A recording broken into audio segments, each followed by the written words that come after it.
Hey guys, welcome back to my channel. Watching the O'Reilly Auto Parts Series race from Sonoma. It took 3 laps to go in the race. Got Shane Van Gisbergen leading with Connor Ziller second, Brent Cruz third, Taylor Gray fourth, and Anthony Alfredo rounding out the top 5. Then you got Parker Wetzloff sixth. Carson Quapple just took seventh from Jesse Love. Jesse's been falling back here lately. He was up as high as I think second or third, but I think he's just been dropping like a rock in these past few laps. We got Corey Day in ninth and Sam Mayer running out of the top 10. Currently, Connor Zillage is 4.2 seconds behind Shane Van Gisbergen. Basically got half a lap away from 2 laps to go. They have a 17-second lead. They basically have a 13-second lead, I should say, between Connor Zillage and Brent Cruz, but 17.5 seconds between SVG and Brent Cruz. Just shows you the pace that these two are putting on. Into 11 for Shane Van Gisbergen. Got Justin Allgaier behind him, who's just ready to not have any more workhorses because he's had issues today. He's had issues last week in San Diego. And I mean, with a 200-point lead, I think he can afford it. I think he'd be happy to not have any more workhorses the rest of the year as he head to a home track next week in Chicagoland. 2 laps away for SVG at Sonoma. The gap's now under 4 seconds between Zillage and SVG. Put on a dominating performance today, as Shane Van Gisbergen. And he's coming up on turn 7 now. Excuse me, got a couple cars in front of him. Allgaier, he looked like he let Allgaier go to put him back on the lap. What a good teammate SVG is to Allgaier. Allgaier I think is 29th. Corey Day just passed Jesse Love at 8th. So yeah, Jesse, I think he must have used up his tires. Because he like I said, he was second or third like a while back. Now he's back to 9th. So yeah, I think Jesse's just trying to get to the end here. As SVG makes his way through turn 11, the hairpin corner in turn 12, and we're coming to the white flag. One more time out for Shane Van Gisbergen and Sonoma. 12 more turns for Kiwi. Gap shrunk to 2.6 seconds, but I think SVG's just taking it easy. Which means, Ziller's just slipping and sliding out of turn 2 there.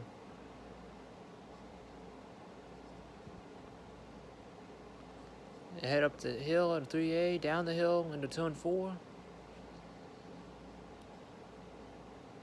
Got lap traffic in front of him. Got, looks like I think that's Josh Williams in the 92. And Dean Thompson in the 26. Allgaier got by him for 28th. That'd be a point Allgaier might need in the future. Into the S's for the final time. Gap shrunk down to 2.3 seconds, but like I said, I think SVG's is taking it easy. Into turn 9. Into turn 10.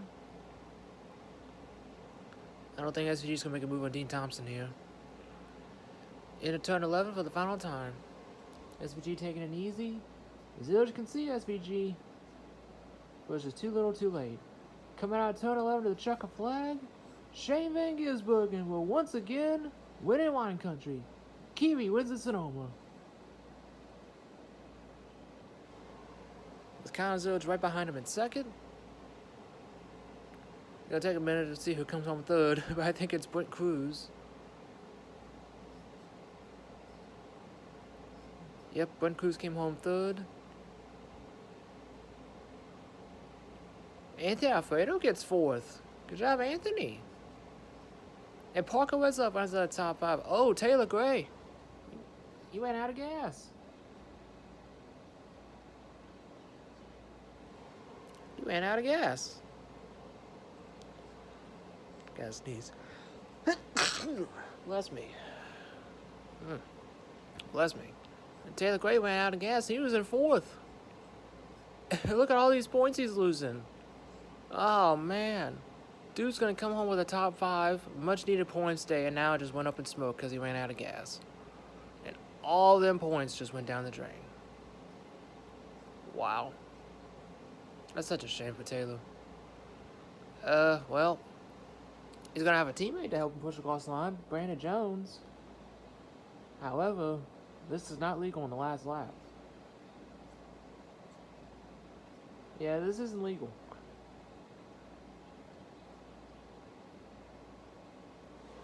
What a good teammate, Brandon Jones is. They cross the line together.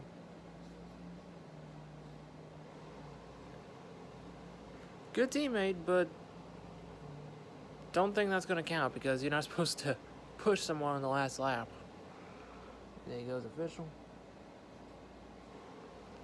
So yeah, unfortunately, I don't think that lap's gonna count for Taylor Gray. Just add insult to injury. Kind of like a Montrex Jr. situation from 2024. No, was it 2024? I think it was 2024, where Truex ran out of gas and just basically flip started the car till he just coasted across the line, and then the crowd cheered for him as he crossed the line. SVG bones it down at the start-finish line for his this is his second win in 3 starts in the O'Reilly Series because he did not win Watkins Glen. Yeah, I believe this is his final start of the year too because there are no more road courses on the year. I doubt he'd be winning any ovals in that 9 car. Which would be really cool to see SVG in a G Motorsports car in an oval. We'll see what he can do. Hey, look at that. High fives to the crew. Can't see him because of the smoke.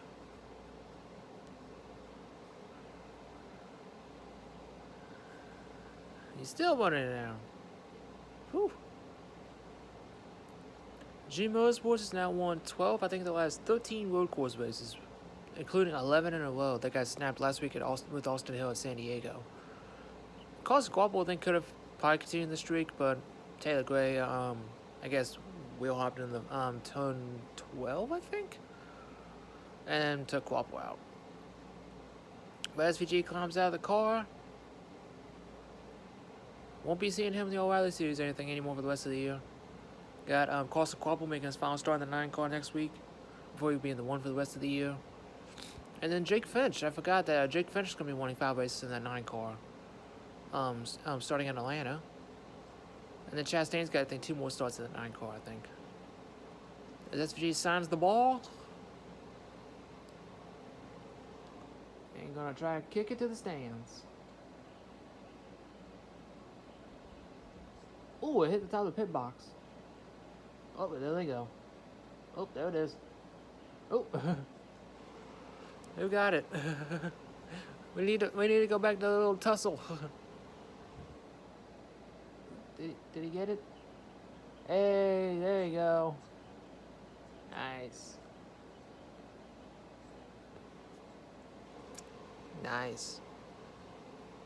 Carson Guapo ends up 6th. Best finish in that 91 car. What a way to make a final start in the 91 for Carson Guapo. Corey Day 7th, Sam Mayer 8th, Jesse Love 9th, and Sheldon Creed winning out of the top 10. Get the rest of the running order here. It's a nice looking fire suit. Sammy Smith 11th, Austin Green 12th. He will not be in the 87 for the next 3 races. As Nick Sanchez will be in the 87 at Atlanta, Chicago, and Indy. And I think Austin Green back in the 87 in Iowa. I'm not too sure. Williams Walsh 13th, Walsh Cruz 14th, Ryan Sieg 15th, Josh Blicky 16th, Will Rogers 17th, Harrison Burton 18th, Alex Bay 19th, Jeremy Clemens 20th, Jed Burton 21st, Austin Hill 22nd. Disappointing one for Austin Hill. He was off today. Also, there was a little bet going on between Josh Bilicki and I think Will Rogers, who would finish higher. And I think the loser had to pay for dinner. So it looks like Will Rogers will unfortunately have to pay dinner for Josh Bilicki. Because Will Rogers is normally Josh Bilicki's spotter during the weekend. Lionel is 23rd, Brennan Poole 24th, Patrick Starpoli 25th, Justin Allgaier 26th, Josh Williams 27th, Dean Thompson 28th. So they were literally right on the right front of the leader, SPG. A couple more points Allgaier got. Taylor Gray 29th after running out of gas. Blaine Perkins 30th, Kyle Sieg 31st, LaVar's got 32nd. Dawson Cram 33rd. Owen Kelly 34th. Does not look like we'll get the final 2 finishes, it looks like, because they just cut the commercial. Leland Hardiman Jr. 35th. Brandon Jones 36th. Yeah, so I'm going to try to get the final 2 finishes. I believe it was Brad Perez and somebody else. I think Brad Perez was 38th.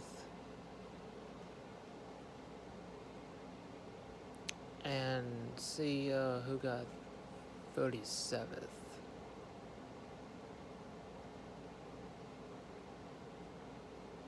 Ross Chastain. Okay.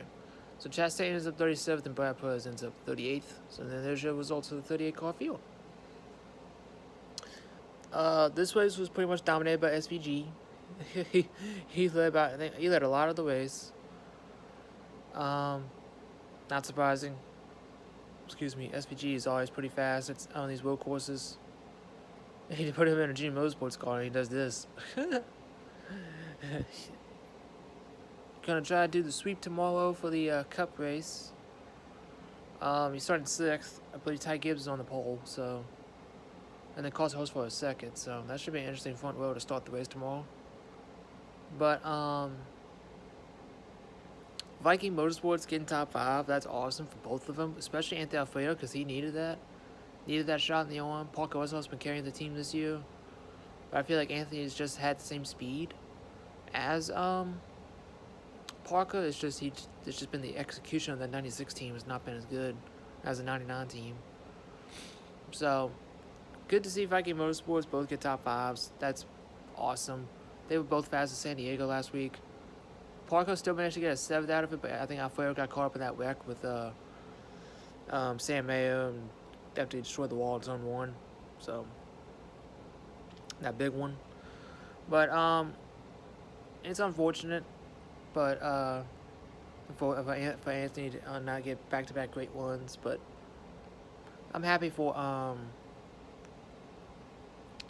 Brandon Jones. I'm happy for, Viking Motorsports. They've been killing it this year, Riley. Got Parker in the top 10 in points.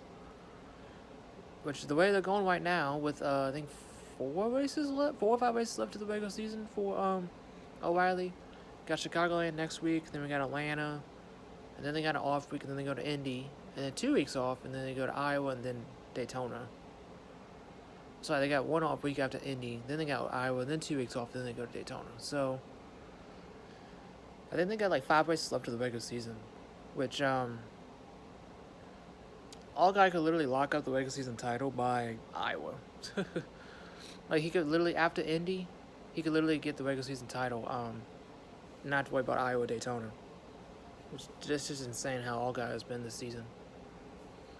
And I think Allgaier's going to get back to his winning ways next week at Chicagoland. Going to have Chase Elliott in the field in the 88. I think they said on the broadcast that Cole Custer will be in the 0 car next week. Connor Zilch will be making his final start in the 1. Final start of the year. Carson Culp will make his final start in the 9. So,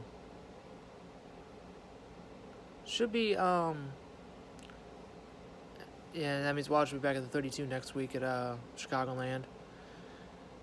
Watch just needs something good to go his way. He did get a top 15 today, which is decent, but with his competition now being basically all of Gibbs, basically around the cutoff line, him being 9 in the 88 the whole time is really hurting him, and it's just sad, because I can bet you if he'd be in the 88 the whole season, he would not be 14th in points. He'd definitely be top 10 for sure. But because he's winning those races in the 32, that's what's hurting him in the points. And it's just unfortunate. I just wish that it wasn't like that. But it is what it is. It's just, I just feel like Wajda's hopes of making the chase just keep slipping because he's not going to be in the 88 the whole time.